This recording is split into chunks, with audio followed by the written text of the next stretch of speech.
டெஹ்ராடூனில் ஜூலை 17ஆம் தேதி நடைபெறவுள்ள echo of students பரப்புரை கூட்டத்தில் மாணவர்கள் கலந்து கொள்ளுமாறு மக்களவை எதிர்க்கட்சித் தலைவர் ராகுல் காந்தி அழைப்பு விடுத்துள்ளார். இதுகுறித்து அவர் வெளியிட்டுள்ள எக்ஸல பதிவில், ஊழல் மலிந்த, அநீதியான, பாரபட்சமான, நேர்மையற்ற ஆகிய 4 சொற்கள் இந்தியாவின் இன்றைய கல்வி முறையை விவரிக்க பயன்படுத்துவதாக குறிப்பிட்டுள்ளார்.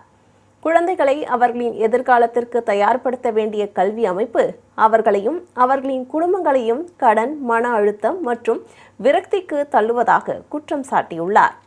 வினாத்தாள் கசிவு மாஃபியா தேர்வுக்கு தயாராகும் லட்சக்கணக்கான மாணவர்களின் பல ஆண்டுகால கடின உழைப்பை ஒரே நொடியில் பறித்து விடுவதாக தெரிவித்துள்ளார்.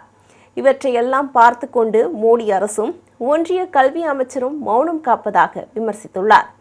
கல்வியில் ஒரு புரட்சியை ஏற்படுத்த வரும் ஜூலை 17ஆம் தேதி டெஹ்ராடூனில் நடைபெற உள்ள எக்கோ ஆஃப் ஸ்டூடெண்ட்ஸ் பரப்புரை கூட்டத்தில் மாணவர்கள் கலந்து கொள்ளுமாறு ராகுல் காந்தி அழைப்பு விடுத்துள்ளார்.